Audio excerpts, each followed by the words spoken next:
नमस्कार, ए to Z news में आपका स्वागत है। आपके साथ मैं हूं देवेश के वशिष्ठ। देश आजादी की 65वीं सालगिरह मना रहा है। देश भर में जश्न का माहौल है। भारत का लोकतंत्र दुनिया का सबसे बड़ा लोकतंत्र है और आजादी के इन 65 सालों में देश का लोकतंत्र और मजबूत हुआ है। इन 65 सालों में दुनिया के कई देशों में कई दफा लोकतंत्र ढह गए और वहां राजतंत्र या फिर तानाशाही आ गई, लेकिन समय के साथ हमारे देश का लोकतंत्र धीरे धीरे लेकिन और मजबूत होता चला गया। आजादी के बाद सरदार पटेल ने रियासतों का विलय किया और भारत के निर्माण में उन्होंने कोई कोर कसर नहीं छोड़ी। तो पंचायती राज अधिनियम, बैंकों का राष्ट्रीयकरण, दल बदल कानून, मनरेगा और सूचना का अधिकार जैसे कानूनों से देश का लोकतंत्र और मजबूत हुआ है। और इसी पर पेश है हमारी खास पेशकश, आजादी के बढ़ते कदम।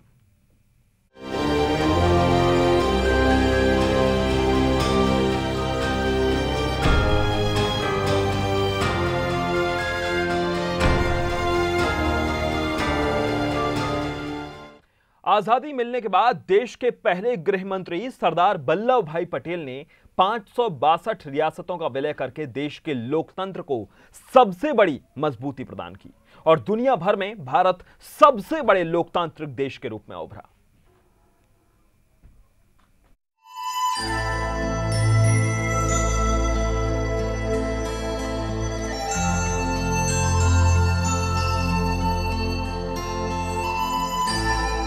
देश की आजादी के 65 बरस हो गए। आजादी के इतने सालों में भारत दुनिया के सामने एक मजबूत लोकतंत्र और एक बड़ी ताकत बनकर उभरा है। आइए हम उन प्रमुख बिंदुओं की चर्चा करते हैं जब जब लोकतंत्र को मजबूती मिली।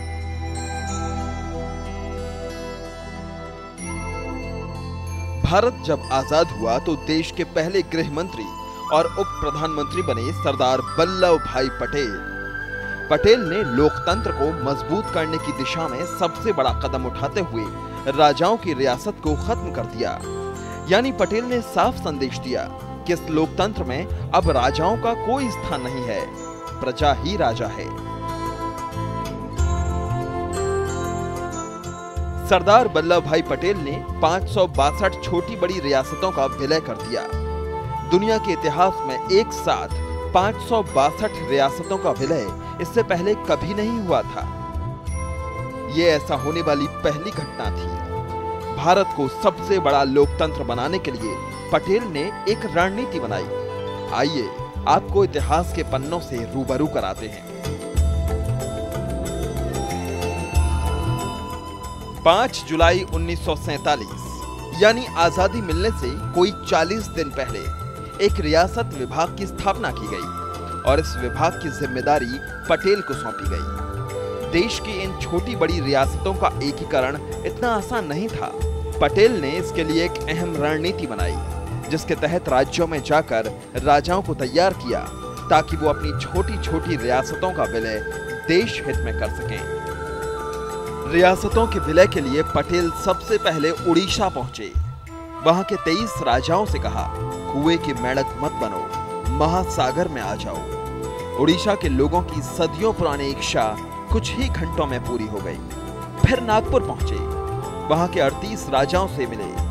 इन्हें सैल्यूट स्टेट कहा जाता था, यानी जब इनसे कोई मिलने जाता तो तोपों की सलामी दी जाती। पटेल ने इन राज्यों की बादशाहत को आखिरी सलामी दी। इसी तरह वो काठियावाड़ पहुंचे। वहां 250 रियासतें थीं। कुछ तो केवल 20-20 गांवों की रियासतें थीं। सबका एकीकरण किया गया। इसके बाद पटेल मुंबई पहुंचे। आसपास के राजाओं से बातचीत की और उन्हें तैयार कर लिया। फिर पटेल पंजाब गए। पटियाला का खजाना देखा तो खाली था। फरीदकोट के राजा ने कुछ आनाकानी की। सरदार पटेल ने फरीदकोट के नक्शे पर अपनी लाल पेंसिल घुमाते हुए केवल इतना पूछा, क्या मर्जी है? राजा कांप उठा।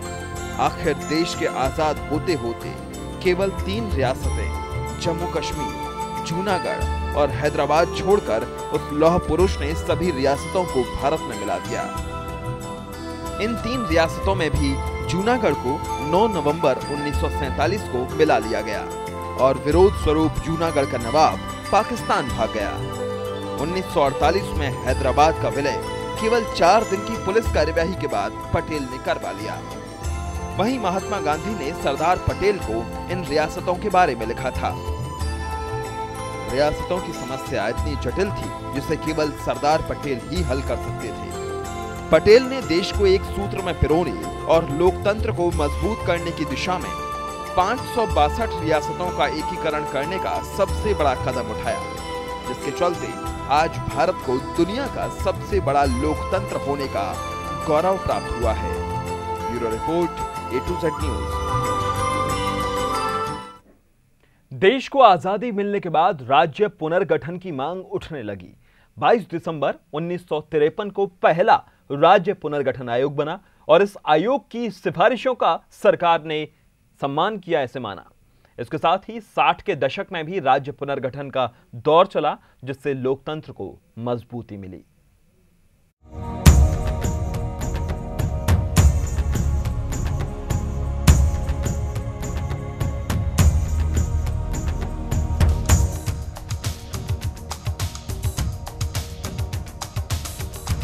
देश को आजादी मिलने के साथ ही देश में राज्य पुनर्गठन की आवाज भी तेज होने लगी। पंडित जवाहरलाल नेहरू की सरकार ने राज्य पुनर्गठन आयोग के गठन का आदेश दिया। ये कदम लोकतंत्र की मजबूती में मील का पत्थर साबित हुआ।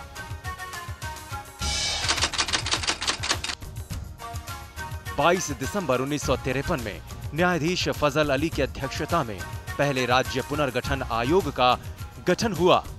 आयोग ने 30 सितंबर 1955 को अपनी रिपोर्ट सौंपी। आयोग के 3 सदस्य जस्टिस फजल अली, हृदयनाथ कुंजरू और के.एम. पाणिकर थे। 1955 में आयोग की रिपोर्ट आने के बाद ही 1956 में नए राज्यों का गठन हुआ और 14 राज्य व 6 केंद्र शासित राज्य बने। फिर 1960 में पुनर्गठन का दूसरा दौर चला। लिहाजा 1960 में बंबई राज्य से अलग कर महाराष्ट्र और गुजरात बनाए गए। 1966 में पंजाब का बंटवारा हुआ और हरियाणा और हिमाचल प्रदेश 2 नए राज्यों का गठन हुआ। इसके बाद अनेक राज्यों में बंटवारे की मांग भी उठने लगी। 1972 में मेघालय, मणिपुर और त्रिपुरा बनाए गए। 1987 में मिजोरम का गठन हुआ और केंद्र शासित राज्य अरुणाचल प्रदेश और गोवा को पूर्ण राज्य का दर्जा मिला। आखिर में साल 2000 में उत्तराखंड, झारखंड और छत्तीसगढ़ अस्तित्व में आए। 1950 के दशक में बने पहले राज्य पुनर्गठन आयोग की सिफारिश में राज्यों के बंटवारों का आधार भाषाई था। इसके पीछे तर्क दिया गया कि स्वतंत्रता आंदोलन में यह बात शिद्दत के साथ उठी थी कि लोकतंत्र में प्रशासन को आम लोगों की भाषा में काम करना चाहिए ताकि प्रशासन लोगों के नजदीक आ सके। इसी वजह से तब भाषा के आधार पर राज्य बने। छोटे राज्य बनने से विकास को एक नई गति मिली और लोकतंत्र और ज्यादा मजबूत हुआ। Bureau report, A to Z news. यहां एक छोटे से ब्रेक के लिए रुकेंगे, लेकिन ब्रेक के बाद भी ऐसे तमाम अहम लम्हे, ऐसे तमाम अहम वाक़ये जब लोकतंत्र हिंदुस्तान का मजबूत हुआ।